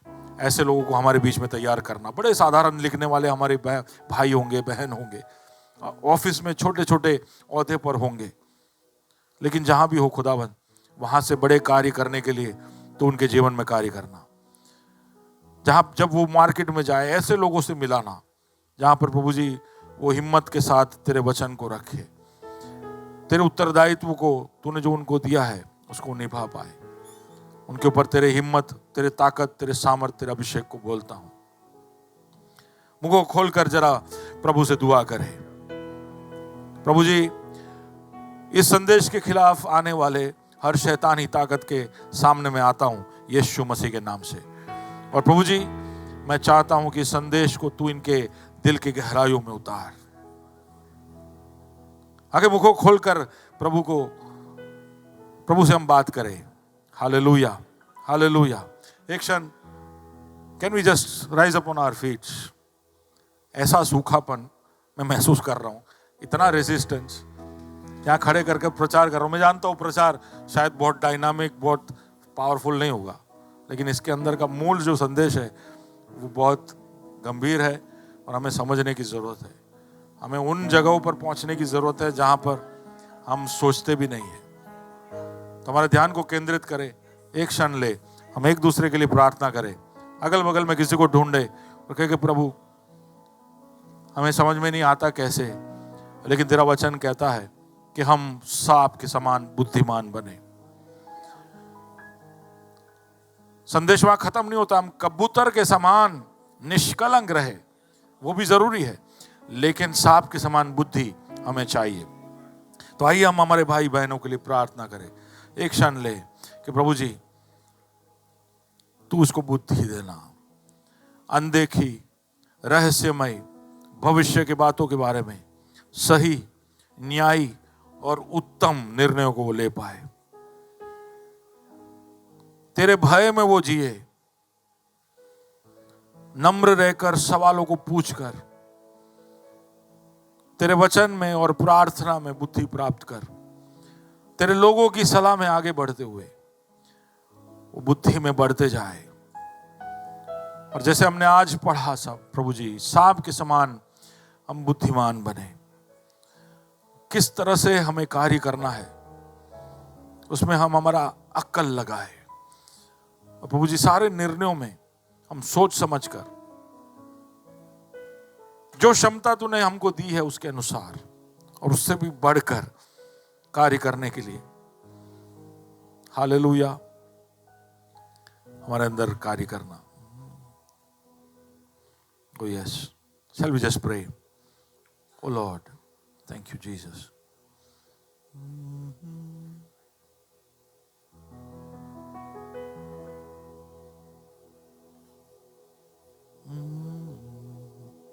Thank you Lord. Thank you Lord.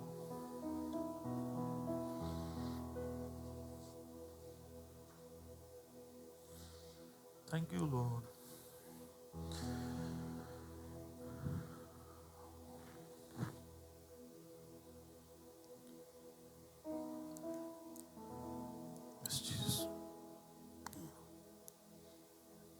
कौन आवाज उठाकर प्रार्थना करेगा?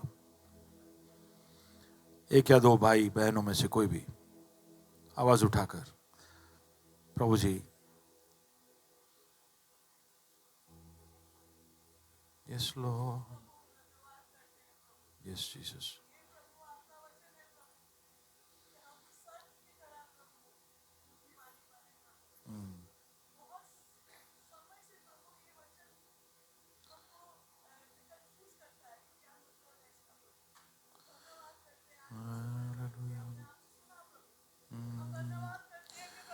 yes Jesus. It's always true, my Lord. Father, I just want to thank you, Lord.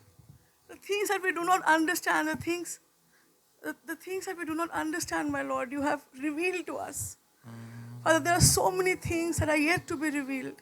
Lord, we just want to thank you. I want to just thank you, Lord. God, you want us to be wise. You want us to use wisdom, Lord, when we move in your kingdom, my Lord. I just want to thank you. I really want to thank you today, Lord.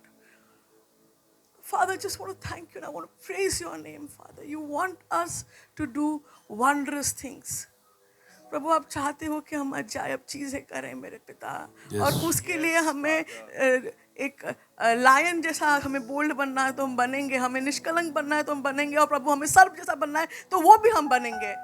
प्रभु जैसा आप चाहते हो वैसा हम बने, ऐसी हमारे पे कृपा करो प्रभु। प्रभु हमें भर दो प्रभु जी, आपके आत्मा से प्रभु जी हमें भर दीजिए प्रभु जी। जो जहाँ पे आप चाहते हैं हम वैसे बने, जहाँ आप हमें ले जाना चाहते हैं हम वहाँ जाएं प्रभु। जहाँ पे भी हमें अगर अनदेखी चीज़ों में काम करना है, अगर हमें ब्लेंड इन करना है, अगर हमें ऐसी अनएक्सपेक्टेड जगहों पे मिलना है प्रभु, तो हम वहाँ पे हों प्रभु। आपके नाम के लिए हम खड़े हों प्रभु, ना दिखाने के लिए, ना बहुत बड़ा हल्ला मचाने के लिए, ना कि बहुत ऐसे कपड़े पहनने के लिए कि लोग देखें और बोले हाँ ये तो अलग लोग हैं प्रभु। अगर आप चाहते हैं कि हम घुल मिल जाएं प्रभु, हम भी घुल मिल जाएंगे प्रभु आपकी आत्मा के, आपके अनुग्रह से प्रभु जी। हम धन्यवाद करते हैं प्रभु जी। इस just want to thank you Lord, I just want to thank you Jesus for this message my Lord. Oh Father, it's going to open doors. Father, it's going to open our minds. Yes, it's going to Jesus. give us the right understanding, my Lord. How are we supposed to move in your spirit, Lord? I want to just thank you, Jesus. I want to thank you. I want to thank you, Lord. Thank you for revealing this to us. I just want to praise you, Lord. Something that has confused us as to how we go about things. Lord, we are taking risk where we don't need to take risk. We are acting in just a lot of bravado. Father, let us be silent. And let us, Father, move in your spirit. Yes. And let us be in places which are not expected.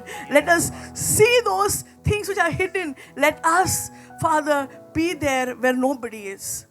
Help us, Lord. I want to thank you, Jesus. आपके नाम को महिमा पहुंचे प्रभु, आपके नाम को ऊंचा उठा दे। धन्यवाद करते हैं यीशु के नाम से, आमीन। भाइयों में से कोई एक, प्रेज द लॉर्ड।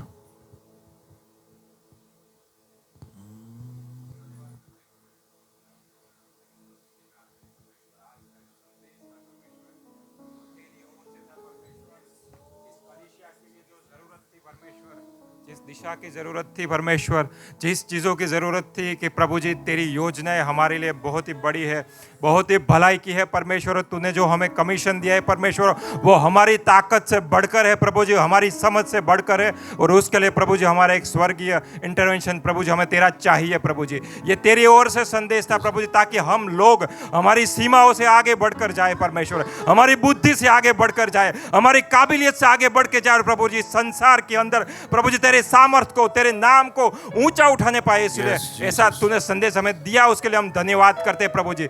हम प्रभु जी अपने आप को जान ले, हमारी काबिलियत को जान ले, और प्रभु जी जिन चीजों में प्रभु जी हमें बदलाव की जरूरत है, जहां पे हमें प्रभु जी तेरे मार्गदर्शन की जरूरत है, वो तूने आज हमको दिया, उसके लिए हम धन्यवाद करते हैं प्रभु जी। हमारे में से हर एक बंदा प्रभु जी जहां कहीं भी है परमेश्वर, जहां कहीं भी ऑफिस में है, बिजनेस में, अहमदाबाद शहर के अंदर प्रभु जी, वहां पे तुझे प्रभु जी हालेलुया तेरे नाम को ऊंचा उठाने पाए ऐसा होने दो परमेश्वर, हालेलुया। प्रभु जी तेरे सामर्थ्य से प्रभु जी हर एक को बढ़ने दे प्रभु जी, तेरे सामर्थ्य से भर दे, ताकि प्रभु जी वो अपनी काबिलियत से बढ़कर प्रभु आगे जाने पाए, ऐसा होने दे परमेश्वर, हालेलुया।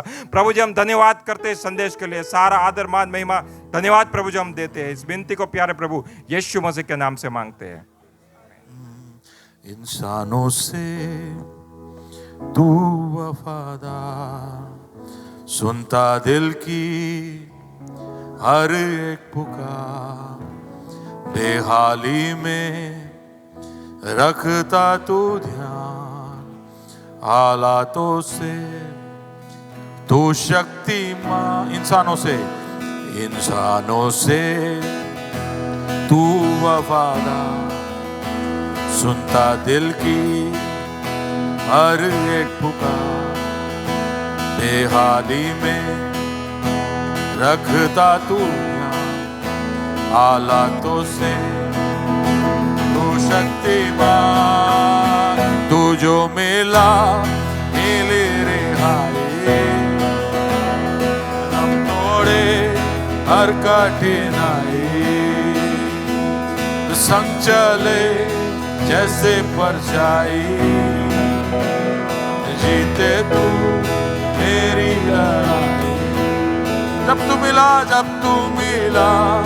मिली रिहाई, हम तोड़े हर कठिनाई, वो संग चले जैसे परछाई, जीते तू मेरी लड़ाई।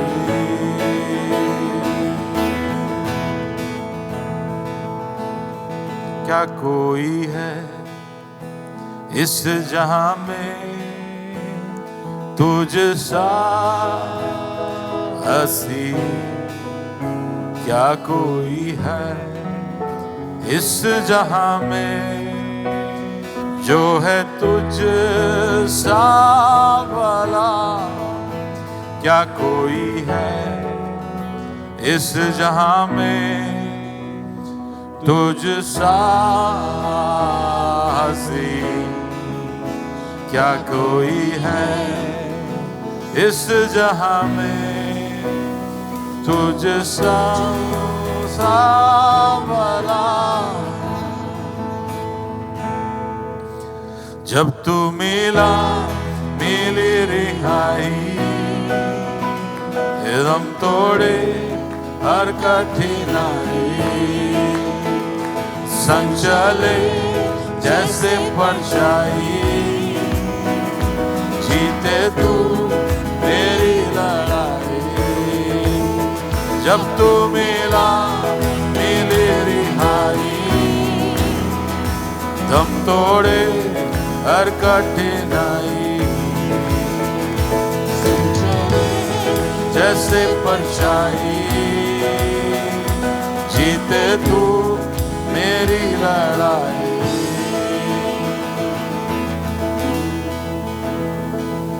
प्रभु जी, बहुत सारी चीजें हमारे दिमागों में बंधी हुई है और उन बंधनों को और उन बंधनों में से हमें एक रिहाई चाहिए खुदा। हमारे सोच में, हमारे नजरियों में तेरे सामने हर कठिनाई को दम तोड़ना पड़ेगा। हर मुश्किल जो हमारे सामने गोलियात के जैसे आकर कई दिनों तक शोर करते जाती है, तेरा दास दाऊद बड़े शांत होकर जाकर उस गोलियात को गिराता है। उस तरह से प्रभु जी हमें भी हर कठिनाई का सामना कर उसके दम को तोड़ने की जरूरत है। हमारे लोगों की तू मदद करना। तो हमारे संग है जैसे परछाई है, तो हमारे संग है तो जीती हमने हर लड़ाई है।